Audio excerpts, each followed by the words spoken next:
útil si se toman el tiempo que les dejamos nosotros libre para leer y mandar algunas preguntas. Va a ser bastante productivo para ustedes tener un material de consulta adicional.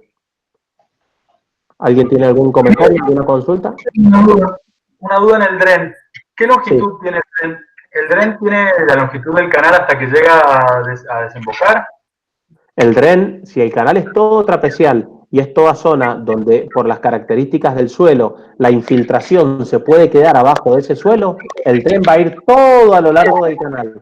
Y cada vez que encuentre una salida, le voy a hacer una salida para que ese dren descargue. El cálculo hidráulico de ese dren es como un colector que va recibiendo agua de infiltración. Entonces, a lo mejor en el primer tramo de canal, ese dren tiene un espesor y un solo cañito. Pero a medida que voy avanzando, va teniendo más tamaño y más cantidad de caño hasta encontrar salida. Porque imagínate que yo voy acumulando en el orden de 25 a 50 litros por metro cuadrado y por día. Pero una vez que recorrí 3.000 metros de un canal, es mucha la cantidad de agua de infiltración que tiene que ser capaz de ir transportando el dren. Por eso hay que hacer un muy buen análisis de cada cuánto se puede encontrar una salida para poder aliviar ese dren y de ahí empezás a colectar caudales de cero nuevamente. Bien, perfecto. Gracias. No, por nada. ¿Alguna otra pregunta? Yo tengo una duda. ¿El sellado de las juntas se hace una vez y listo o requiere cierto mantenimiento, digamos, de vez en cuando hay que ir y volver a sellar? ¿Vos conocés alguna obra de ingeniería que no requiera mantenimiento? No. Yo tampoco, ninguna. Todas requieren mantenimiento, todas. Pero conozco muchas obras que no le hacen el mantenimiento. Claro, a la mayoría no se le hacen, a la mayoría no se le hacen y eso es un problema. Las juntas habría que observarlas. Este material poliuretánico trabaja muy bien, incluso por más que está sometido a ciclos de humedecimiento y secado y de cambios de temperatura importantes, trabaja entre 5 y 10 años sin ningún tipo de problema y a veces más. Pero sí hay que recorrerlo, sí hay que observar que esté en buenas condiciones para poder reponer el sellado de junta en los lugares donde se aprecie que hay algún inconveniente. Para eso también se tienen que aprovechar las cortas de agua de invierno para evaluar cómo está el estado del canal.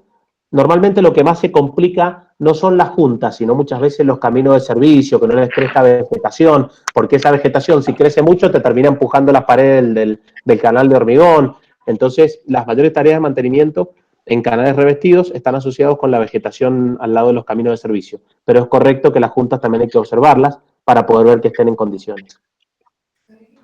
Perfecto, gracias. Por nada, Renzo, sí.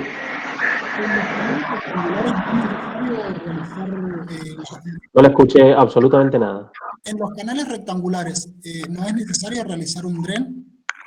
En general no, Francisco, porque el canal rectangular es toda una estructura monolítica de hormigón. Entonces la losa inferior resiste a flexión, tiene armadura superior, inferior, apoyada en los dos laterales, tiene otro tipo de resistencia. El canal trapecial es un revestimiento casi sin armadura, con lo cual es muy probable y es más finito. Entonces la supresión es muy probable que lo afecte más a un canal trapecial que al rectangular. Esto no significa que no haya que verificar el canal rectangular ante posibles fenómenos de supresión, pero no suelen ser determinantes para su dimensionamiento. Perfecto. Gracias. Por nada. Ingeniero, ¿y cuál sería más o menos el espesor que tiene el dren, esa capa de grado que ponemos? Mira, normalmente se arranca en el orden de los 20 centímetros para que sea un hormigón constructivo relativamente razonable y le entre un caño de 90 o de 110 milímetros de PVC en la parte central. De ahí para arriba lo que consideren y de acuerdo al cálculo hidráulico del caudal que tiene que conducir ese dren. Perfecto, gracias. Por nada. Yo tengo otra duda respecto a las juntas en los canales trapeciales. Sí, José. Cuando no se generan juntas por retracción de fragua en la unión entre el talud y el fondo del canal trapecial de cada paño. No. No se genera. Bueno. Ahí justamente en el talud no tenés un normalmente juntas en la unión entre el talud y el fondo. De hecho, cuando el canal tiene grandes dimensiones, se puede poner una junta longitudinal en el talud, pero se suele poner al tercio de la altura, en la parte baja, no en la unión sobre el fondo. Justamente ahí es donde el canal tiene muchísima resistencia a la tracción, tenés un bodoque de hormigón importante y no tenés problemas de fisuración. Igual eso depende del dimensionamiento de cada paño, ¿no? O sea, si yo no le hago bien el dimensionamiento voy a tener el problema de esa fisura. Las fisuras dependen de este fenómeno de tracción debido a la retracción por fragua restringida por el suelo. Y eso se calcula y se dimensiona. Bien. ¿Está bien? Sí, sí. Porque depende del tipo de suelo, depende del tipo de hormigón, depende del espesor del hormigón. Estos son valores que ya se conocen. Ya se sabe que para distintos tipos de suelo, si el hormigón tiene 10 centímetros de espesor, con 4 metros no tenés problema. Por eso se suelen dar como valores recomendados, pero todo se puede calcular, ¿no? Bien. Bueno, gracias.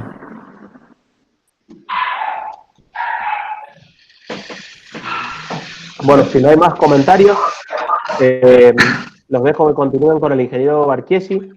No sé si, Walter, vos vas a mandar un link nuevo o querés que te deje habilitado acá. No, bueno, me gustó la clase, muy buenas las preguntas también. Y ahora no sé si puedo seguir con este mismo link, sería más directo si no armamos una clase nueva, como vos consideres. Mientras me habilites para presentar, estamos. Podés presentar, a ver. Bueno, perfecto. Entonces seguimos acá. Igual el práctico. Perfecto, gracias. Bueno, chicos, gracias. Nos vemos en la próxima clase. Chao, gracias, ingeniero. Hasta luego, ingeniero. Muy bien, gracias.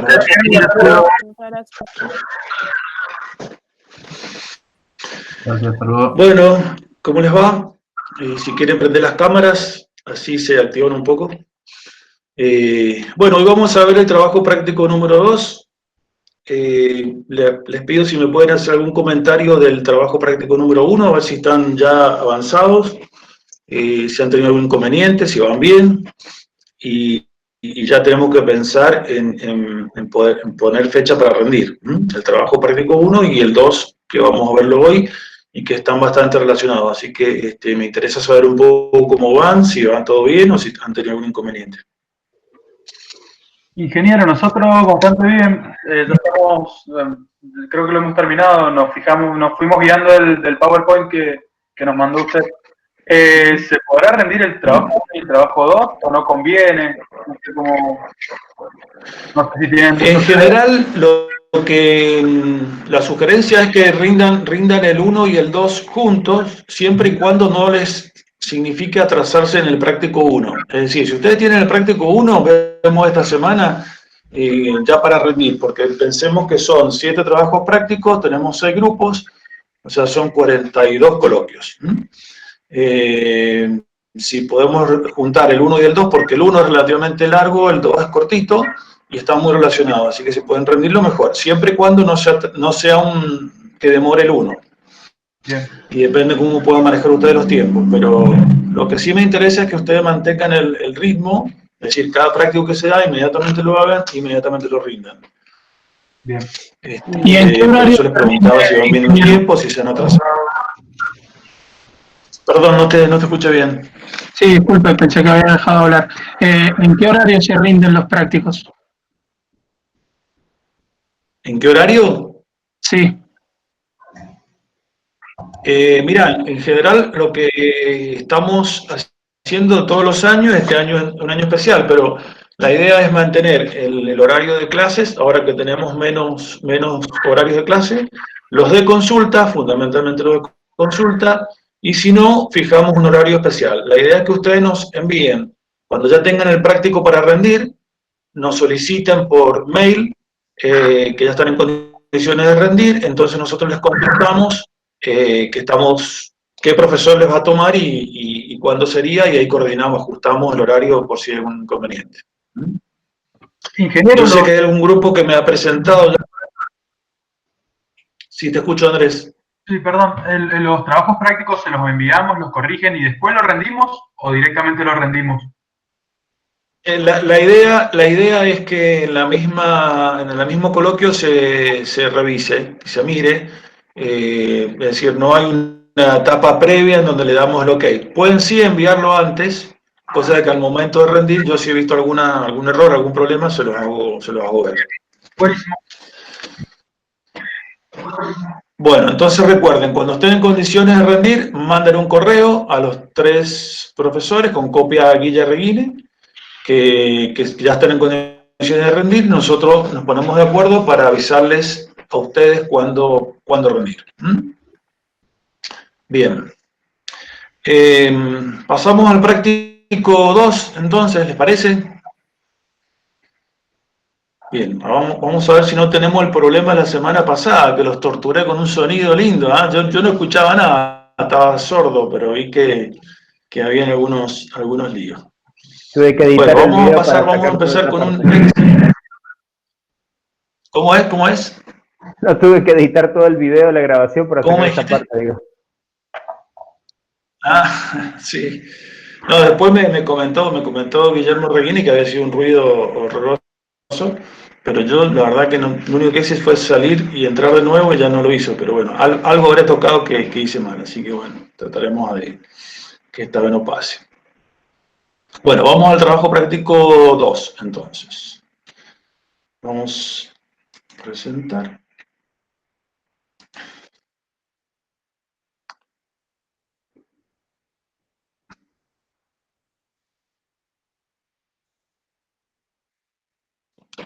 ¿Alcanzan a ver ahí? Se está presentando, ahora sí. Sí. Bueno, perfecto. Sí, sí. Bueno, como ven, van a tener un ejercicio muy sencillo de un canal con 2 tramos, unido por 3 puntos, punto 1, 2 y 3. Van a tener el caudal dato, el mismo que ya tienen para el trabajo práctico número 1. Y enseguida les muestro qué coordenadas les va a tocar para el punto 1, 2 y 3 a cada grupo. Entonces, a partir de las coordenadas planimétricas X e Y, de esta plancheta en curva de nivel, van a poder sacar la altitud de cada punto. Sería el Z1, Z2 y Z3. Es decir, que vamos a tener las coordenadas X y Z de 3 puntos que va a ser el eje de la traza del canal. A partir de ahí comienzan, vamos a ir para abajo, alcanzan a ver las etapas con las fórmulas, la longitud en este caso. ¿Ven bien? Sí, perfecto. Sí, se ve. Listo, ingeniero. Bueno, gracias. Entonces, bueno, ahí tienen lo que ya vieron con el ingeniero Gomenzoro, los distintos parámetros geométricos del canal, en este caso la longitud entre cada uno de los lados, lado 1 y lado 2, o sea, lado 1, 2 y lado 2, 3, de los 3 vértices que tenemos. Son fórmulas geométricas muy sencillas, así que directamente las pueden aplicar con facilidad. Luego pasan a continuación a ver el tema del vértice, el punto 2, cómo hacer la unión. Para eso tienen que definir los ángulos delta y alfa, o sea, alfa, beta y delta, que son ángulos que salen de las alineaciones, como vieron en la teoría. ¿Eso qué les va a permitir? Que conociendo un radio de curvatura, van a determinar cuál es el desarrollo de esa curva y las 2 tangentes. Entonces, a partir de la longitud de los lados, van a poder realizar el progresivado. Porque si conocen la longitud del lado, le descuentan ahora el valor de t y van a tener el progresivado del principio de curva, un centro de curva y un fin de curva. Es decir, directamente es tener un progresivado de la traza del canal en correspondencia con el eje y los puntos que se han adoptado. Bien, entonces fíjense, acá tenemos la progresiva del principio de curva, la progresiva del centro de la curva 1, vamos a tener una única curva, el fin de la curva y del punto 3, que es el punto final. Bueno, como tenemos ya longitudes y tenemos cotas de los puntos 1 y 3, aplicamos las fórmulas hidráulicas, en este caso a través de la fórmula de Cauchy con el coeficiente de Manning. Vamos a trabajar con una sección trapecial y vamos a tener que hacer una transición y posiblemente, según la topografía que les toque, un salto. Por ahora el salto no lo vamos a calcular, pero les puede servir para adaptar mejor la traza al al terreno que tengan. Entonces, ustedes van a definir una topografía del tramo 1 y del tramo 2. En este caso vamos a tener únicamente 2 tramos, cada uno con su progresiva y su cota de solera. Recuerden que la cota de solera es fundamental para el diseño del canal, en lo que hace a toda la parte de proyecto y todo lo que es luego el proceso constructivo. Entonces, es la cota que ustedes tienen con el canal terminado, en la parte superior, la que queda revestida de hormigón, con la pendiente que puedan calcular por la geometría que les haya tocado según el caso. También tienen el caudal como dato, entonces, bueno, la misma formulita que utilizaron para el práctico número 1, van a obtener el número de Fruit, van a aplicar una revancha según el régimen, y así van a tener el ancho inferior y la altura H, en el caso que sea rectangular, porque la idea es que trabajen también con una transición. Es decir, van a hacer una transición de canal trapezial a rectangular. Recuerden que la mayoría de las obras singulares, las obras de arte, se hacen en sección rectangular. Entonces, si ustedes vienen con un canal trapezial y tienen un salto, un sifón, un partidor, tienen que hacer la transición a rectangular porque funcionan mejor, la obra en general, el funcionamiento y el sistema constructivo es mucho mejor. Entonces hacen un tramito de sección trapezial, sección rectangular, ahí hacen la obra de arte y luego continúan con la sección trapezial. Aquí tienen los parámetros de transición, esto lo vieron en teoría, ¿no es cierto? Todo lo que es la transición. ¿Vieron todo eso bien? No, creo que no. No hemos visto esa parte. Nada. Ah, no han visto. Bien. Pero todo lo que es...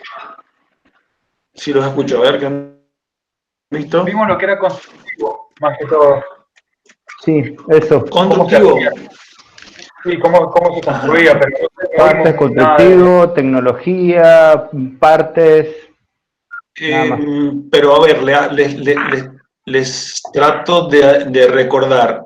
El práctico ese donde Gómez les muestra cómo se define la traza del canal, que tienen, digamos, las distintas opciones para hacer un trazado, por dónde pasar la traza, los ángulos, los parámetros geométricos. ¿No lo han visto eso? ¿No recuerdan? Eso en vías de comunicación. En realidad son obras lineales, pero nosotros hay un PowerPoint específico donde habla de los parámetros geométricos. Es muy sencillo el tema. De todas maneras, se me ocurre que lo que podemos hacer, que vean esto en el práctico, y si ustedes consideran que necesitan una clase, armamos una clasecita sobre los parámetros geométricos, que básicamente es la definición de las longitudes, el desarrollo de la curva, la tangente. Es muy sencillo, pero ya les digo, si necesitan que veamos una clase, me avisan y armamos la clase en un ratito. Creo que no van a tener problema, por eso podemos iniciar el práctico así y quedamos a la espera de que con alguna dificultad me avisan. Bueno. Van a ver que a partir de estos parámetros geométricos no es más que geometría con un poquito de trigonometría. Bueno, finalmente, cuando tienen la transición, luego pueden hacer en una planillita de Excel los distintos puntos. Ya vamos a ver enseguida en AutoCAD cómo se hace esta planillita, que les permite tener un perfil del terreno de esta forma. O sea, que es el perfil del terreno natural. Ese es el corte del plano vertical que ustedes hacen pasar por el eje del proyecto.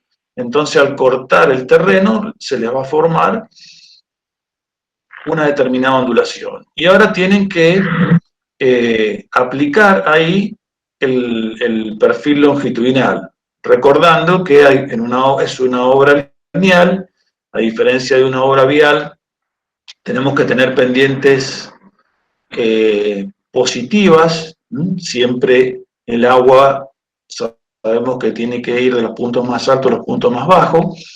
Se trata de disminuir en lo posible las pendientes, o sea, tratar de mantener la pendiente uniforme, porque recuerden que por cada pendiente hay una sección transversal asociada. Entonces, si ustedes cambian la pendiente, tienen que cambiar la sección, y eso, desde el punto de vista constructivo, significa que tienen que cambiar el proceso constructivo. Entonces, es más económico mantener en lo posible una sección uniforme a través de una pendiente uniforme y mover un poco más de suelo. En un camino, en una ruta, ustedes pueden tener pendientes negativas, positivas, ir acompañando el terreno. Acá siempre tiene que ser positiva. Y bueno, lo que tienen que hacer es observar el terreno y ver, por ejemplo, decir, bueno, a lo mejor no puedo mantener una única pendiente, entonces para el primer tramo tengo una pendiente menor y para el segundo tramo una pendiente mayor, o según cómo se presenta el terreno. Por eso a cada grupo le damos distintos datos para que se les vaya un poco diversificando las posibilidades de casos. ¿Se ubican con esto? Ingeniero, una consulta. Sí. Para hacer un cambio de pendiente, Te escucho. Para hacer un cambio de pendiente, ¿lo tenemos que hacer en el punto donde tenemos la inflexión en el camino o la podemos hacer en cualquier punto? O sea, tenemos dos tramos como dato. ¿El cambio de pendiente tiene que ser ahí o puede ser donde queramos? En realidad, más que de donde quieran, donde conviene hacerlo. Es decir, ustedes van a hacer una evaluación del terreno. Recuerden que acá la idea es que ustedes hagan un trabajo práctico, no es que desarrollen un canal, por lo tanto es como un intento, y luego durante el coloquio discutimos un poquito cómo se podría ir mejorando eso. Pero ya les digo, respecto a la pregunta, no necesariamente tiene que ser que el cambio de pendiente puede ser exactamente en el tramo, sino en algún punto que el terreno indica una conveniencia de modificar la pendiente. Perfecto. ¿Está bien? Sí, sí. Bueno. Muchas gracias. Entonces, seguimos con esto. Luego tenemos que pasar de el perfil del terreno natural a la rasante, donde la rasante ya es la geometría de nuestro eje de canal, donde vamos a ubicar nuestra solera, nuestro canal, que va a ser diferente a la del terreno, lógicamente, es lo que va a definir el movimiento del suelo. Bueno, vamos a pasar ahora, les voy a compartir otra planilla.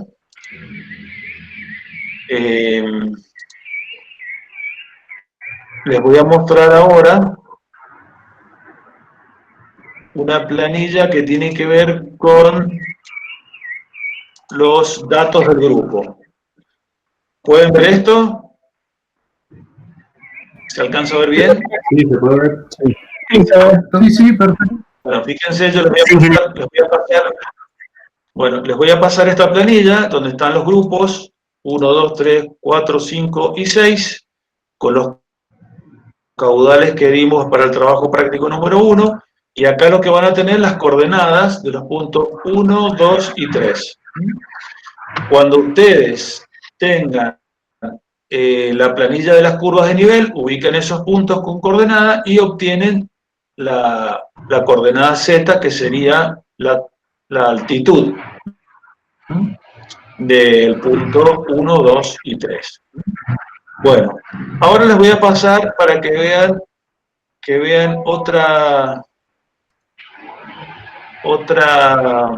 la última parte, porque una vez que ustedes hagan a través del Excel todo el cálculo geométrico del canal, Escucho un ruido de fondo, no sé.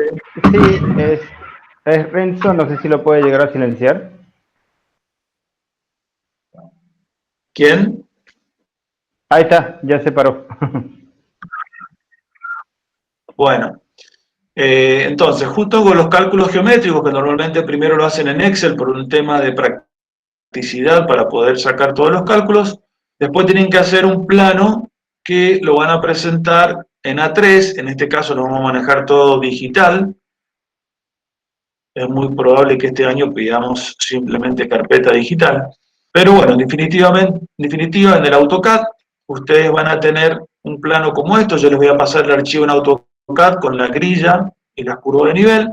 Entonces acá van a tener, por ejemplo, el punto 1, después van a tener el punto 2 y el punto 3, y van a dibujar el eje del canal con el desarrollo de la curva y los puntos digamos, las líneas correspondientes a las márgenes del canal, es decir, a los extremos. Pueden agregarle las líneas que consideren y así forman lo que se denomina la planta. Luego tienen que hacer un perfil transversal con los datos de proyecto y los datos de terreno. Los datos de terreno son los que conforman la topografía original y los datos de proyecto son toda la información que tiene que ver con lo que ustedes han sacado en el proyecto con estos cálculos. Fíjense acá, es un ejemplo más, pero la línea amarillita o anaranjadita, esa que ven ahí, es la del terreno natural, y la línea roja está indicando cómo quedaría el canal. Por lo tanto, acá hay dos tramos de distintas pendientes. Fíjense que abajo, en la última línea de la guitarrita, de abajo, así se le llama, guitarra, porque parece una guitarra en cuanto a las cuerdas todas horizontales, se indican todo lo que se denomina alineamientos y datos. Se dice tramo 1, qué longitud tiene, qué pendiente tiene. Acá vemos en el sector medio donde estaría la intersección, o sea, el punto 2, una curva con un determinado radio y los parámetros geométricos de esa curva con la tangente y el ángulo correspondiente. Acá hay un salto que simplemente lo indican, no lo calculan. Y bueno, con la planimetría y el perfil longitudinal estaríamos definiendo todo lo que es la planialtimetría del sistema. Luego, a modo de poder mejorar un poco lo que han visto hoy con Fernando, lo que vimos hoy en la clase, sería que hagan la sección transversal, tanto del tramo 1 como el tramo 2, y el tramo de transición, que sería la sección rectangular. Le pueden hacer el dren abajo, para que indiquen los elementos que vimos en la clase, o sea, el geotextil, la grava, el tubo ranurado de drenaje al centro, la caja de unos 30 centímetros, 25 centímetros por debajo, en todo el ancho de la base inferior. A la sección rectangular le indican una armadura, pero bueno, no necesariamente hace falta que le pongan una armadura. Entonces, con los cálculos que hacemos en Excel más el plano, conforman el práctico. Como ven, le vamos a dar los datos base y los vamos a dejar que un poco proyecten ustedes, ¿no? Es decir, un poquito de imaginación para que se pongan a ver lo que está en teoría, lo que está en los apuntes, que está bastante bien dado, para que puedan dibujar y hacer su práctica del proyecto. Con esto estaríamos ya en condiciones de hacer el práctico 2, que como ven no es muy largo, y cuando quieran me avisan, mandan un correo y empezamos el proceso de croquios, así vamos avanzando. Si tienen algún comentario, duda, los escucho. Profe, a mí no me quedó muy claro cómo nos va a enviar el AutoCAD todo. ¿Nos va a mandar por correo o lo tenemos que descargar de aula abierta? No, se los mando por correo. Se los mando por correo. Hacemos un correíto y les envío la planilla de los datos y el AutoCAD. Dale, genial. Ingeniero, ¿el radio de curva es un dato para nosotros en el práctico? En realidad no es un dato. Normalmente es para canales de esta envergadura por lo que representa la gran cantidad del caudal. Se toman 300, 400 metros.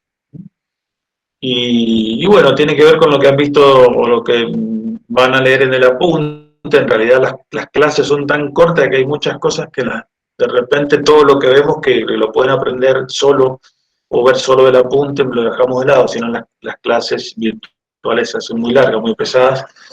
Hay una fórmula que ustedes pueden ver cómo se peralta el agua con la curva y tiene que ver con el radio. A la medida que el radio es más cerrado, el peralte de la curva aumenta.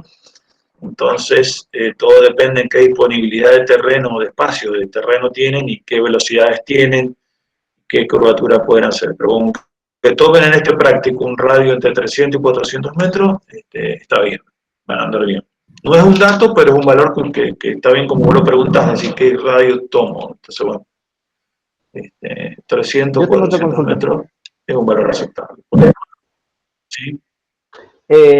Mencionó que el tema de elegir el trazado del canal, recomendó no variar la pendiente, pero ¿es una recomendación o podemos elegir variar la pendiente en vez de hacer un salto? ¿Cómo es eso? ¿O es como mandatorio no cambiar la pendiente del canal que elijamos? A ver, la idea era que ustedes comprendan que en la medida que hay un cambio de pendiente, no es tan sencillo como en un camino. Por eso les puse el ejemplo. Ustedes en una traza vial pueden modificar la pendiente todo el tiempo con ciertos criterios, ¿no es cierto? No pueden hacer un serrucho, por así decirlo. Tienen que respetar los radios verticales y demás. Acá el problema, más que un tema de suelo y más que un tema es decir, la diferencia del tema vial es que no pueden tener pendientes negativas, y por otro lado que cada vez que cambien la pendiente tienen que cambiar la sección. En cambio, en un camino, ustedes con la misma sección cambian la pendiente, pero mantienen todo y optimizan el suelo, porque el suelo es lo que es muy costoso. Acá se prioriza más el funcionamiento hidráulico y el hecho constructivo de que si cambian la pendiente tienen que cambiar la sección, y por lo tanto eso lo tienen que tener en cuenta. ¿Cómo se hace? Bueno, si van a hacer un proyecto, tienen que analizar qué conviene, cambiar la pendiente o mantenerla y mover más suelo. Depende del suelo, depende del hormigón, depende de los costos que tengan para cada proyecto. Recuerden que ustedes a veces están en una zona donde el hormigón es bastante accesible y no tienen problema, en otros casos no. Entonces, por eso, el primer práctico que se ve es evaluación económica, ¿no? Que es un poco el criterio general en donde de todas las variables que ustedes pueden mover, técnicamente es posible, pero tienen que hacerlo con criterios económicos, ¿no? Entonces, de repente, no hay una única solución, pero sí hay una más conveniente. De las distintas alternativas, hay alternativas entre un tipo de canal y otro, y después dentro de un mismo canal hay alternativas de espesores, de pendientes, en vez de pendiente poner saltos. Es decir, se empieza a generar todo un abanico de posibilidades que los tienen que evaluar con los criterios que vimos en el práctico 1. Es decir, una evaluación técnica y económica. Bien, y lo otro es que nuestro canal va a ser trapecial y nuestras obras de arte, o sea, el inicio y fin de curva, a partir de ahí comenzarían lo rectangular. Comienzan con un canal trapecial y si tienen la necesidad de hacer un salto, realizan la transición. Yo les recomiendo que traten de buscar la forma de hacer un salto porque les va a servir a ustedes para saber cómo representarlo y cómo calcular la transición.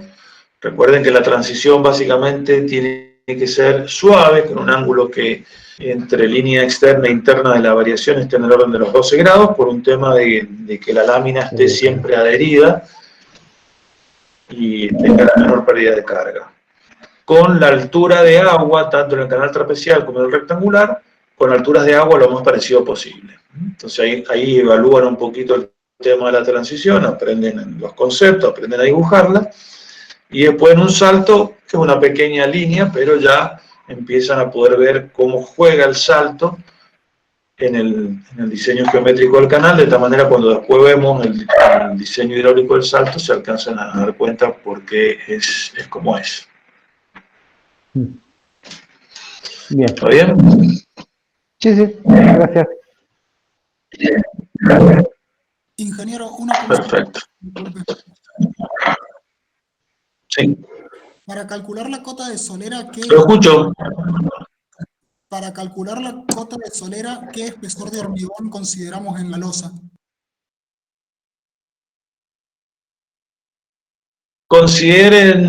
Adopten un espesor, pero puede ser 12 centímetros, 15 centímetros.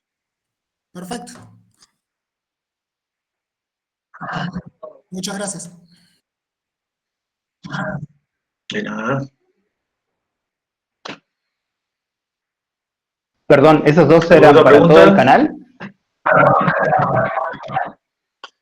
Para el canal trapecial, un espesor de 12 centímetros es bastante común. Y para un canal rectangular pueden tomar mayor espesor, por ejemplo 20 centímetros. Bien. Recuerden que estamos en una etapa en donde por ahora estamos haciendo el diseño geométrico del canal de la traza principal y a modo de dibujo, como para avanzar en el proyecto, estamos haciendo la sección transversal. Todavía no hemos calculado los drenajes, todavía no hemos calculado las armaduras, que es lo que determina definiendo los espesores y todas estas cosas que ustedes muy bien están preguntando, porque saben que son cosas que hacen falta para dibujar y para tener en cuenta, pero es como que por ahora lo adoptan, no lo calculan. Después van a ver cómo se calcula. Profe, una pregunta, para las obras de arte hacemos lo mismo, o sea, para cuando hacemos, perdón, el cambio de sección a rectangular, ¿adoptamos el mismo espesor o uno mayor? ¿Vos decís para el práctico de obras de arte? ¿Para el 3? Sí. Bueno, para el trabajo práctico número 3 vamos a utilizar otros criterios, para pero la ahora van a ser hidráulicos. Es para la parte de donde tenemos que diseñar la transición, digamos. Para esa parte, decía yo. En principio, ustedes imaginen que por ahora no interesa mucho el movimiento del suelo y en el caso que ustedes definan el espesor para la sección trapecial, en una obra de arte como tiene muy poca longitud, si en ese espesor, si en ese pequeño tramo tienen que excavar un poquito más, no afecta tanto hacer un estudio detallado de la cota de la solera y el espesor del hormigón. Así que por ahora el grado de detalle que van a trabajar en este práctico no es tan preciso como para que tengan en cuenta cosas tan finitas. Tiene que ver más como definir las grandes pendientes, mirando los volúmenes de suelos globales, tratando de que no les quede muchos tramos de canal de muchas pendientes, sino tratar de que 1, 2, 3 pendientes como mucho. Es un poco el práctico ahora se enfoca a eso, ¿no? A las grandes geometrías, a las grandes dimensiones. Después, en un grado más detallado, sí van a tener que ver en particular cada caso.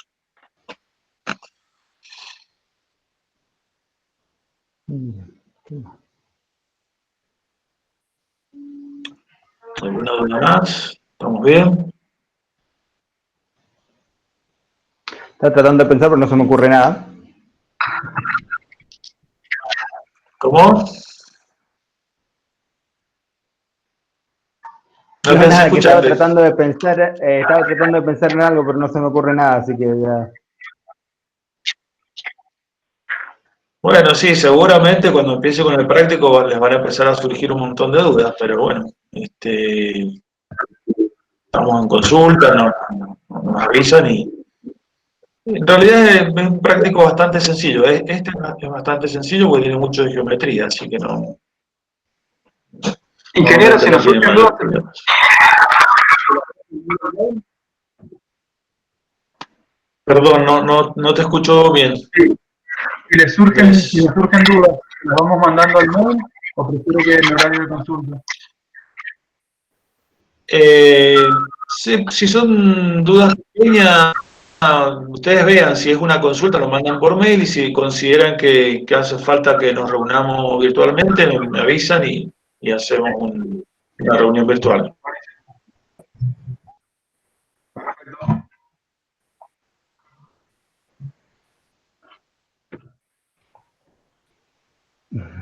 Bueno, ¿algo más o damos por terminada la jornada?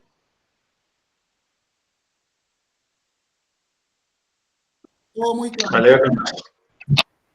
Sí, bueno, me alegra que estén participativos y que se entusiasmen con esto. Les vamos a insistir mucho en que le pongan pila porque la verdad ya estamos en octubre, son 7 prácticos, se les hace un poquito pesado, así que pónganle un esfuerzo. Así podemos terminar un poco de ahora en más, si bien los plazos están ya establecidos, depende mucho de ustedes que puedan llegar bien con estos plazos. Con respecto a mañana, arranca el ingeniero Martín Garbullo a las 8 de la mañana, ya le vamos a mandar la reunión de Meet.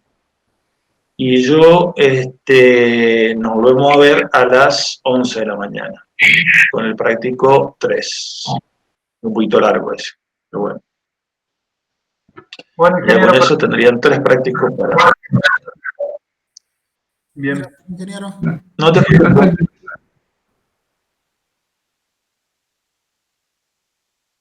Nos vemos mañana con Martín Garbullo. Perfecto, ¿Bien? gracias. Hasta luego. Perfecto. Nos vemos, profe. Hasta luego. Chao, hasta luego. Adiós. Chao, gracias. Adiós.